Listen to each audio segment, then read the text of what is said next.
finding ourselves in a position in 2021 heading into 2022 where we're looking at the state of public health, we're looking at the state of the economy, we're looking at the state of mental health, and it's forcing us to ask some critical questions about whether what we learned prepared us for the future, and can we reshape how we learn so that we can really have a skill set heading into 2022 and beyond.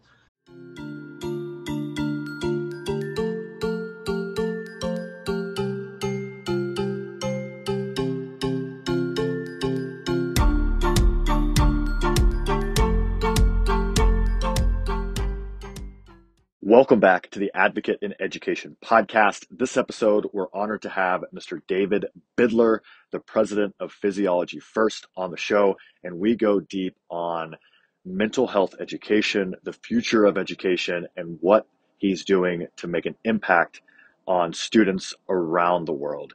This is a must-listen episode if you have any desire to learn more about the impact of the body on mental health. I love this conversation. Before we get into it, I just want to apologize. There are some sound issues on the episode. My mic had a little bit of an echo. We lost a clip or two with sound going out, but there were too many great takeaways for me to just have to redo it or not put it out at all. So I appreciate you bearing with us, and I apologize for the issues. As always, the Advocate in Education podcast is powered by our advocate partner districts and schools. If you want to learn more about our advocate programs for your district or school, check out the show notes. Let us know if you have any questions, and I hope you love the episode. David, welcome to the show, man. It's so good to finally connect and have you on the podcast. Well, I'll tell you, I could not be more honored. I am such a big fan of what you're doing and the rebrand around really being a voice that is standing up for teachers and students right now. So I'm honored, and I cannot wait to connect with the conversation. Yeah, man, I think we're in the same fight, and I appreciate you noticing the rebrand, really putting a focus on mental health for students and educators as we head into 2022, just kind of taking action, which I think is what you and your organization is all about.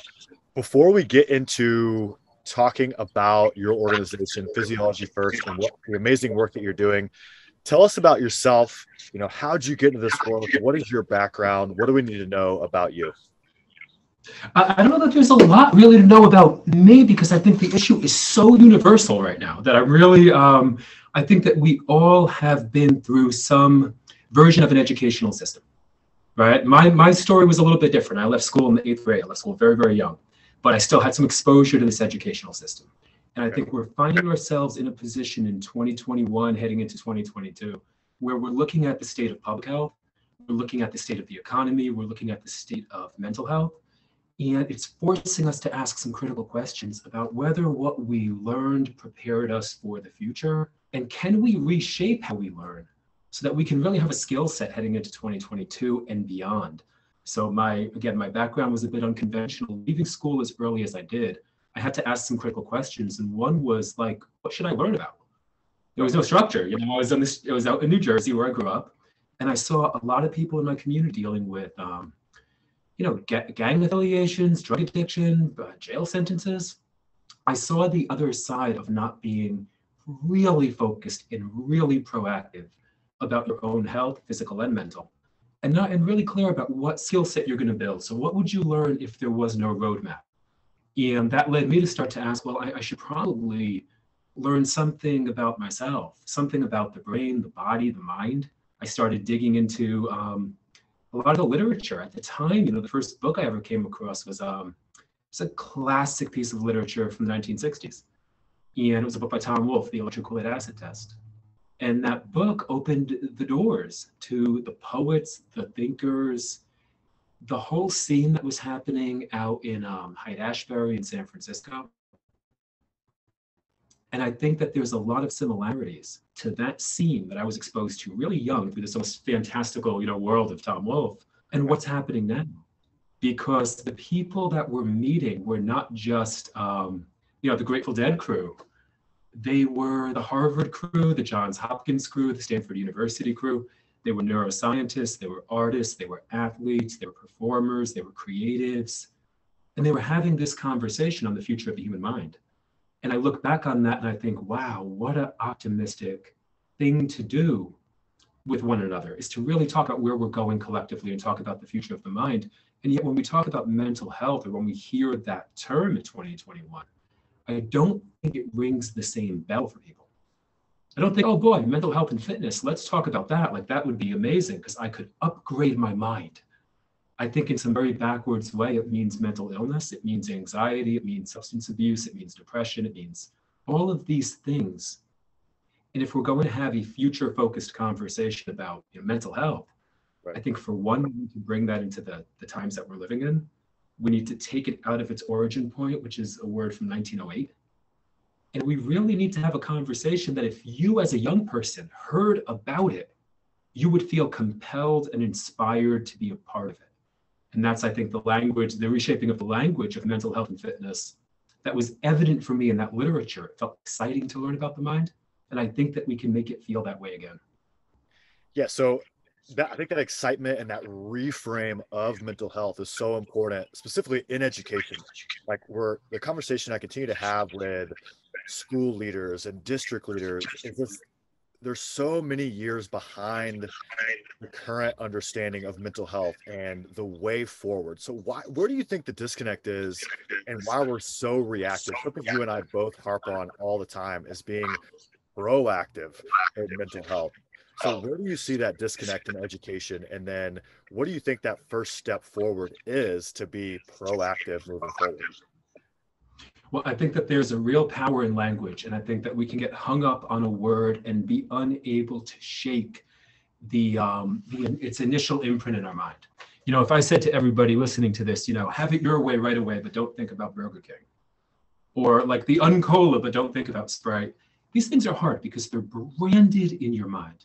Right. And mental health being a term from 1908, before we had anything close, anything resemblant to the level of technology that influences the brain and body for all of us, and that completely shifts our physiological state in a way that a lot of people are describing as generalized anxiety, chronic stress.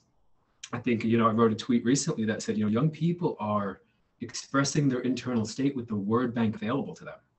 Right. They don't have the ability to say, oh gosh, I feel physiologically dysregulated because of reasons A, B, and C. It isn't even in their wheelhouse. So they say, oh, I'm anxious and I'm stressed. And until we can update the language and say, what does health mean in general? Is health something that you have to work on every single morning, every single day with a toolkit and a skill set and a social infrastructure? Or is health something that we talk about in this backwards Orwellian way because we don't want to say mental illness? Right. The young people that we work with at our organization, we're not waiting for them to experience anxiety or depression before we teach them how to breathe, how to exercise, how to sleep, how to move, how to build a lifestyle conducive to positive states of physiological, nervous system tone would be another way to talk about this. So I think it really needs to be updated scientific language where words mean things. And if we can get there and we can say, what is anxiety? What does it mean?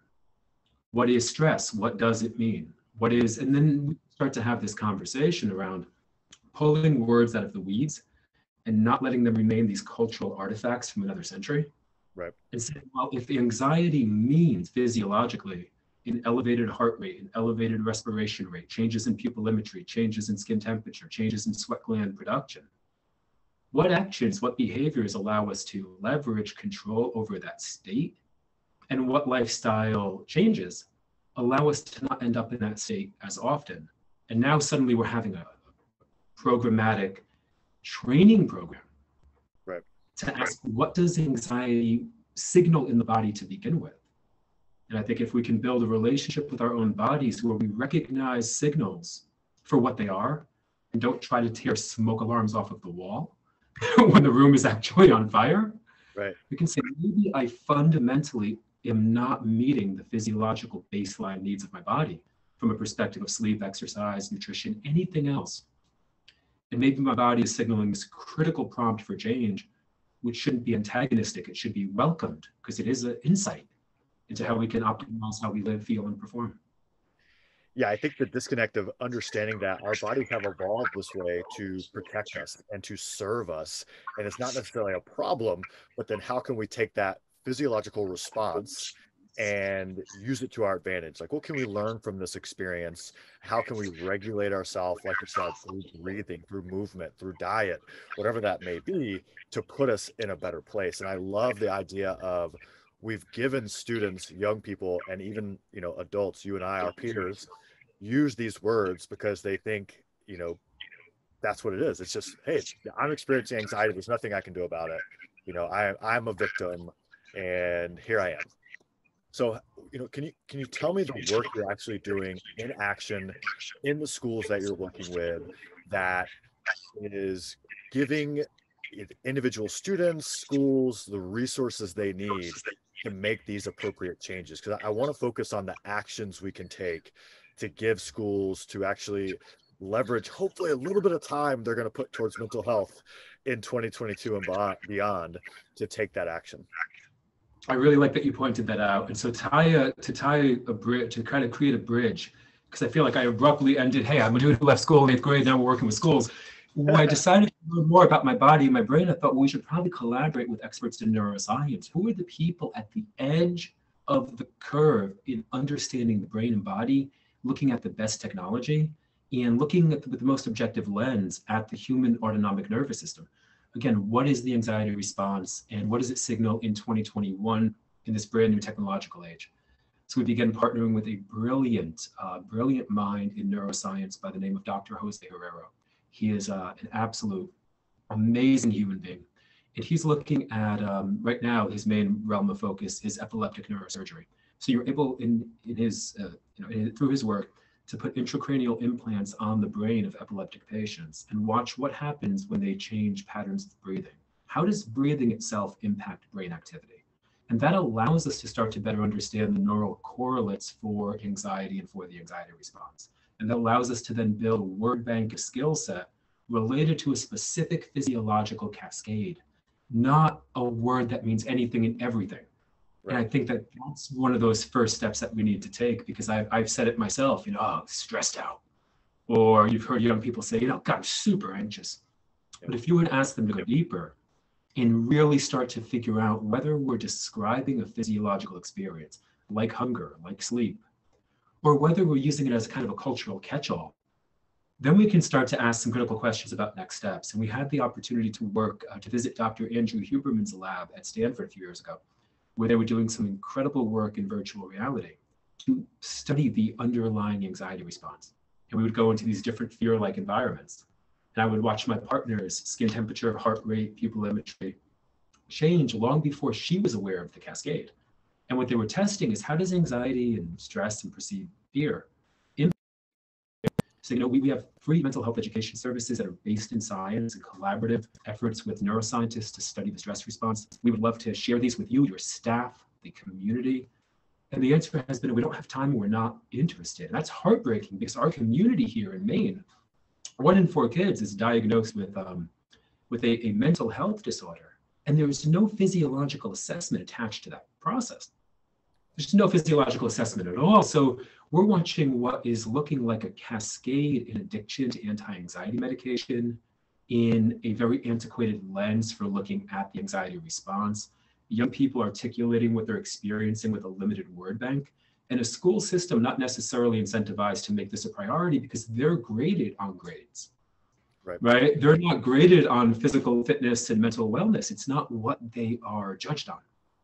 So I bring that up because I think that we can leverage the existing science to show the school system that if you want peak academic performance, you want a staff who's ready to kick butt, you want a student populace who's ready to just come into any environment, clear the mental slate, and perform, that's one argument. That's one way of approaching this. Then the other way of approaching it is saying, what is the future of education? And will we continue to put young people in environments where their mental and physical health is not a priority? Will people start to opt out of that system? And as work goes digital and decentralized a lot more, will people be, and as education technology develops, will people be as incentivized to place children in the system to begin with? So I think that we need to build inroads to A, support teachers who are part of the system, B, meet students right where they are right now, but C, really plan ahead and ask, what does the future of education look like in 5 years? How much is digital? How much is physical? And how are we prioritizing meeting the needs of the people who seek to serve students and of students above anything else, even the existing infrastructure as it stands?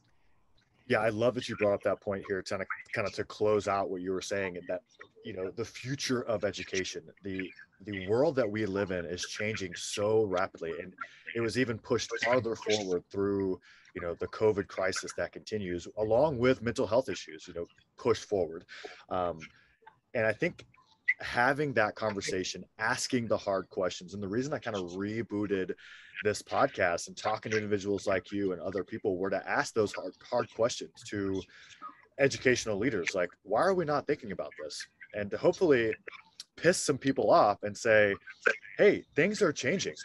Like, we need to start looking at what we're actually doing. We're putting students in this environment hours and hours each day. Here are the things that are affecting students and adults, but we're not addressing those, but we're requiring them to go to education and learn about these antiquated things that I can pull my phone up and get an answer to in 2 seconds. But I'm not talking to them about building healthy relationships, handling their body and their mind to address mental health, nutrition, how to take care of themselves. All the things that we know as adults are the things that cause issues, but we're not figuring out a problem. We're still worried about learning these topics that are really irrelevant moving forward.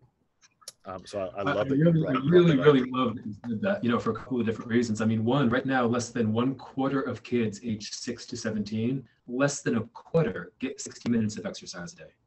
And if exercise is a physiological prerequisite for mental health, mental well-being, low anxiety, low depressive states, then we haven't created a system that allows for it, encourages it. And I say allows for it because we work with students at our physical campus here. And when we see what their workload looks like, physical health has not been prioritized in this. They come home with hours and hours of continual work that, to your point, an app can do exponentially faster. And I think that the reason that we are where we are is that exponential technology is exponential, right? If I take 30 steps in a linear direction, I get to 30. If I take 30 exponential steps, I get to what, 1 billion? So it's a very, very big difference here. And when we look at the technologies that shaped our lives when we were young, we are watching an adult populace who made a living through following one path. And that path isn't there anymore. It's just not there. They said, hey, well, I went to college and I got my degree and I entered into a really, a decent living. I was able to pay my bills. I was able to go on vacation. I was able to get the vacation house. And now it's like one of our board of director members, Ian Ramsey, who's a brilliant teacher, he asks students very, very straightforwardly, and I wish more people would do this. It's like, why can't an app do what you're going to school to do? And if an app can do it, why will you do it? And if you're going to spend $350,000 on this education, is that the best thing you can think to spend $350,000 on? Because if you can't think into the future that way, believe me, the tech companies who are disrupting the future are thinking that way. They're thinking exponential, they're thinking metaverse. And when young people bring up these ideas, because they're exposed to them through social media, I find that most of the 15-year-olds in our circle know more about cryptocurrency, about blockchain, about meta, about all these things than 30, 40, 50-year-olds. And they're genuinely just curious. They're like, hey, what's up with this? And they're waiting for somebody to come back with a level, measured, objective, thoughtful, researched response. But they're not finding it, so they're going more to the internet. And that produces this larger disconnect from the intergenerational mentorships and relationships to people going online to learn, which accelerates online learning, I think. Yeah, 100%. And it's amazing to see that students, because they are open to these ideas, are adapting so much quicker and educating themselves via YouTube and TikTok and all these things compared to educators themselves, as well as educational leadership. And I use that term loosely, leadership, because they're comfortable in their ways, right? They're of the generation of ourselves and before that this was the path, but they don't realize that literally in a year, that whole path can be changed, and why their jobs will be gone along with the whole educational system if things continue this way. So, I love that you brought that up.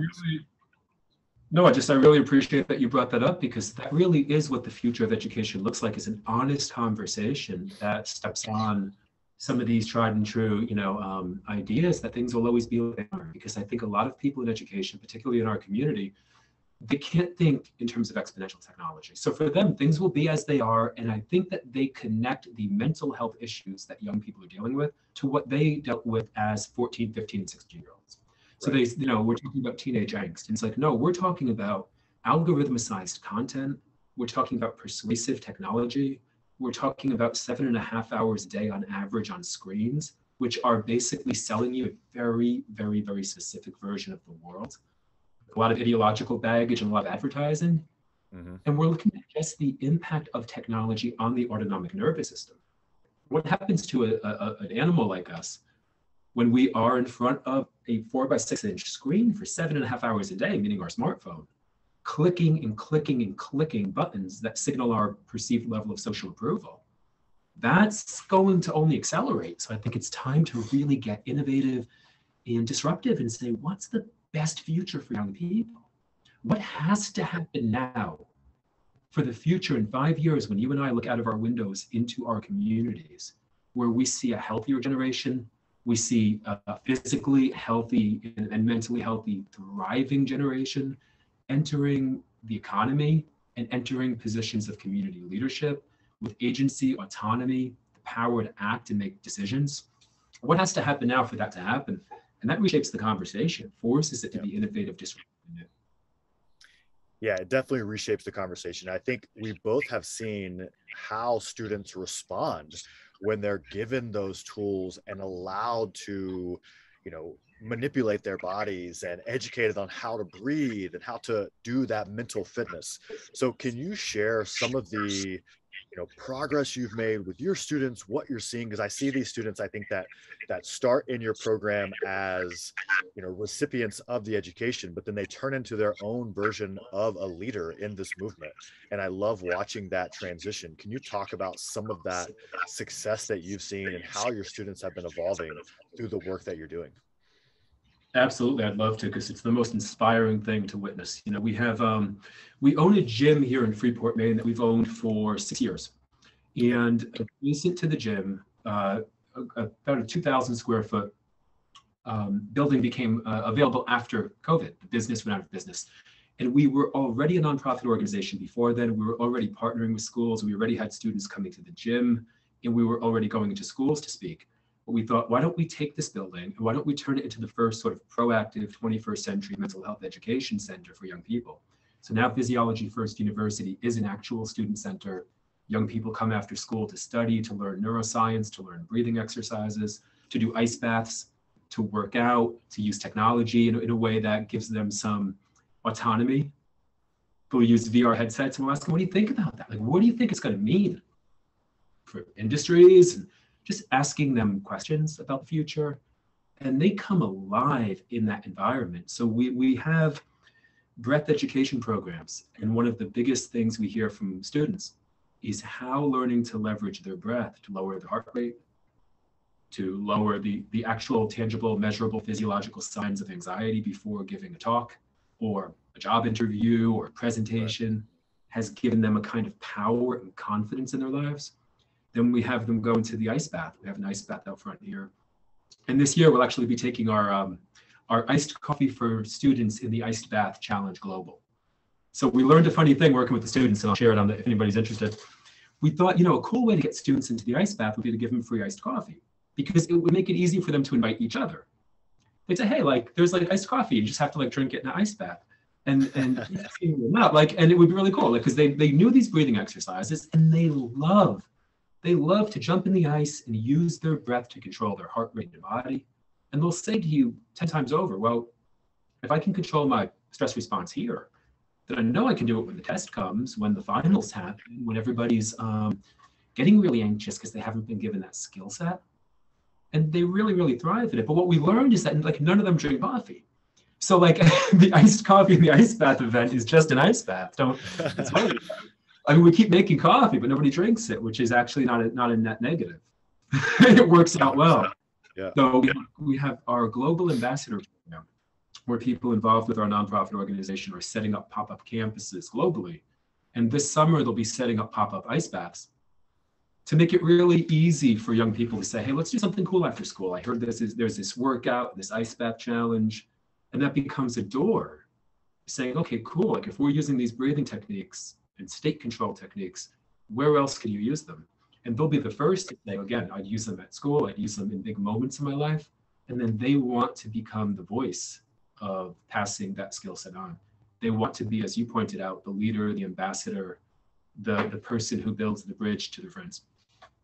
Yeah, I think that's such a beautiful practice, not only taking your students through that progress of becoming those leaders, but the simple physical act of the ice bath and how powerful it is. And if you're listening to this and you've never done a cold shower or an ice bath, I would encourage you, just Google it and learn, whether it's Wim Hof or whoever else that, has a system that you can go through. Because I think what we've lost in education, something that when I was in the Marine Corps, we focused on, is like the first time you experience something should not be on the battlefield. And I think that that idea can go back to what we're talking about. The first time I feel an elevated heart rate and anxiety, as it's explained by everyone else, or, whatever it may be, should not be in the test. Or the first time I feel a physical response to being bullied or these types of things in school. But if I use that mental fitness, if I go through those practices, if I learn to control my breath, if I learn to control my mind, when those things come up, we are now preparing students to take care of themselves without, pharmaceutical drugs and without having to have an adult walk them through in a reactive manner to address those situations. So I love that act. What does that, I know you focus big on mental fitness. What does that mean to you, and how can we, do more of this for our students? We had a board meeting recently, and we invited one of our students, Ethan Smith, an incredible young man, he's 15 years old, onto the board of directors to help shape the vision for the organization. And one of the big things that he brought up is he said, we talk about redefining how we talk about mental health, but we're not really redefining it if we're still using the term. So what is mental fitness? He's like, I'm interested in mental fitness. I'm interested in mental fitness skills. My friends are interested in mental fitness skills. And that changes the conversation completely. Because then instead of saying to you, hey, have it your way right away, but don't think about Burger King, meaning mental health education, but don't think about anxiety, depression, or anything that has become of cognitive ease. It's become like a mental heuristic. You hear one word and another terms comes into your mind. He's like, mental fitness to me looks like a set of categories and skills that I can wake up and train proactively every day. And we asked, well, what kind of skills? We had a great conversation on the skills of creativity, of adaptability, of anti-fragility, which is different than resilience. If you're familiar with Nassim Taleb's work in the phenomenal book Anti-Fragile, there's the idea that the resilient faces challenge and stays the same, but the anti-fragile gets better, it gets stronger. State control, compassion, empathy, gratitude. These are things that we can wake up and we can sort of put a little challenge out to each other and say, well, what exists in the scientific literature about people who've adopted a gratitude practice? Turns out there's immense data on the actual neurophysiological changes in the body and brain from this practice. What about empathy? What about compassion for yourself and for others? What about state control? What about having creative outlets for flow? And if we can wake up and every day proactively build a mental fitness regimen or program that's really fun, I think we're going to have a lot less people dealing with the adverse side of not prioritizing mental health first, and then having to be reactive when they watch it decline. Yeah, I love the all of those points, but the change of the way we communicate mental health brought up by your student, and the idea that just like going to the gym, young men specifically and young women all love going to the gym. They want to look a certain way, they want to feel a certain way to their peers. If we can get that same mindset with mental fitness and training their mind to be great through a journaling practice, a simple gratitude practice, through breathing, through meditation, whatever it may be, learning empathy and compassion, all those things that you brought up. I just think if we could somehow just get 20 to 30 minutes of every school day focused on that, I think we would be headed in the right direction. I want to kind of transition to our kind of quick hitter questions because I think you're going to have some powerful insight in these. But what is one class, and I know we've got so many ideas that we've shared in this podcast, but what's one class, if you could pinpoint it, that students aren't getting today in traditional education that every student should have before they graduate? There has to be a class on disruptive technology. Disruptive, anti-fragile, exponential technology that will change the future. One of our, again, Ian Ramsey, a brilliant mind, he asked the students, hey, what will the world look like in 10 years in your eyes? And what are your goals and what is your path and do they align? And at some point it came up, I forget who brought it up, but somebody said, yeah, like, our phones are going to be like this in 10 years. And he said, you think you're going to have phones in 10 years? A phone in your hand, not a neural link like implant in your head in 10 years? So I think that a class on disruptive technology that doesn't scold or point or say, look what's happening over in the edges of the tech world, but really challenges through gamification. Mm-hmm. What would you build today that solved a problem that no one else is solving? What doesn't exist right now that you can create and bring into life that would solve a problem for you, and bringing them into that idea that the world will change exponentially because the people who are building the future are not slow in terms of their thinking or their actions. They're not bureaucratic. It doesn't take 10 years of petitioning to get something positive to happen. They're fast moving, they're bold, and they're building the future. And young people are attracted to the positive side of that. They see nonprofits building global infrastructure.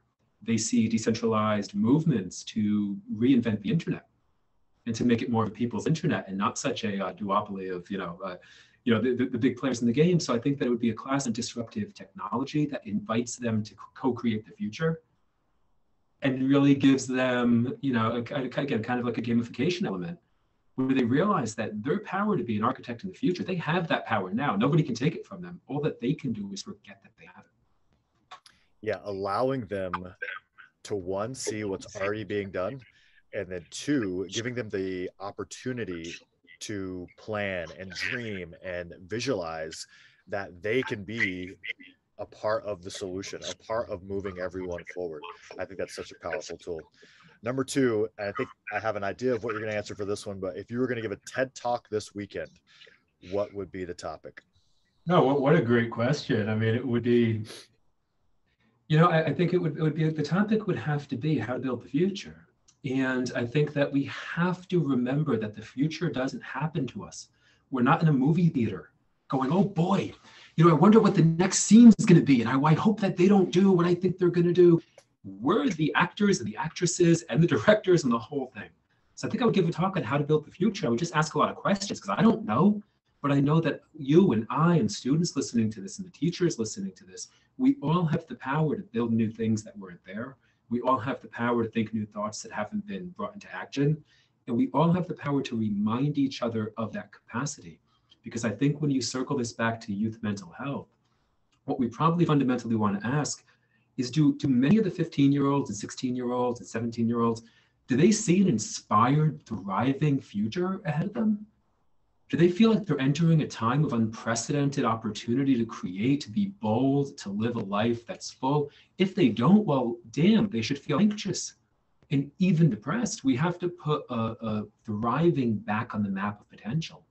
And I think if we can't ask each other how to build future and all take a bit of responsibility in the architecture, we can't expect anyone to be incredibly enthusiastic about a world that feels dystopian because they forgot that they have the ability to rewrite that story. Yeah, I think the idea that we are just along for the ride in our future has taken hold, right? And we're continue to just circling all the way back to, algorithms and what we're being fed every day. Students, the most is that all of the negativity. And if we can kind of change that conversation, we'll be headed in the right direction again. Last question. I know you're doing amazing work in education. When your work is done, understanding that it may never be done, but when your work is done in education, how will the world of education look different? For one, we will never conflate education and learning again. I wish I could remember the quote by Seth Godin. I can't exactly, but it was something like, education is coercion, education is compliance, but learning is like serial incompetence on our way to getting better. And we'll always be learners. I didn't have an education. I I didn't go through that process. And so I never had the love of learning beaten out of me. I've read a book a week for the past, I don't know, maybe 7 or 8 years. And I only get more excited by it because it was never anything that wasn't optional and curious and passionate and sort of self-driven. So I think that the world of education will look like inspiring a generation who loves to learn and who's ready to meet a really tumultuous future with the skill set that we have inherent to us, which is adaptability. And if we continue to love to learn, we can continue to know how to adapt on purpose. And we can actually meet the future with a lot of skills, with a lot of community intact, and with our mental health and fitness as a priority in all of our lives and in the lives of one another, so we can actually support each other as we move into the future. Yeah, the education versus learning. How do we change the focus to learning and not education? Like the coercion and pushing things down to students that they may or may not need. I think that's well, a beautiful there's question. a wonderful quote by Balaji Srinivasan. I don't remember it all verbatim, but it was something along the lines of the educational flippening is happening. And what he said is that, right now, going to some of these schools that used to signal employability and intelligence now may start to, or is starting to signal the opposite for the main employers in the technological space. So you have a completely new credentialing system being built where people are able to go straight to their employer and say, look, this is the skill set that I have. One thing we asked the students and not that long ago to think about the future. If you came in here and you said you were a banjo player and you pulled out a banjo and you started to play that banjo, I would know in 5 minutes whether or not you were a banjo player, whether or not you went to Banjo University. I would see your skill set. And we're watching a new technological environment where people can show what it is that they do directly to their employers, potential employers, prospects, partners, collaborators. And that inherently disrupts the credentialing element of education to a large degree. So I think a lot of this flipping is happening. The question then becomes, how do we invite students to see the potential in reinventing something which is relatively new when you actually look at the history of the educational system? Right. It's a work in flux. It's something we're trying to figure out how to prepare the next generation. And so when we remember that it's in flux, we can again be active participants in what it transitions into and becomes. Yep, 100%. David, where can people follow, support, continue to be inspired by your work? Well, you can always follow us at Physiology First on Instagram or Twitter. You can join us at Physiology First University online. The program is free for students. It's $20 a month for adults, and that's how we fundraise. And we work to put a lot of cool resources, live learning labs, classes, curriculum, workshops. We have live heart rate variability breathing sessions every week. So we're really trying to make the online environment feel live and lit and based on human connection and focused on actually interacting with each other. And then we have a global ambassador program where we're training people to learn the latest neuroscience and the latest science of stress physiology and bring that into their communities, because often that's a missing link. So people can follow us and learn about that at Physiology First on Instagram and Twitter and at physiologyfirst.org. Awesome. Well, I really appreciate your time. Like I said at the beginning, I've been a huge follower, supporter. I think we're in the same fight together, but there's Absolutely. a long way to go. So I appreciate your time. Guys, make sure you give Physiology First a follow, use the free resources, invest in yourself and your students to get the most out of the program, and enjoy the episode.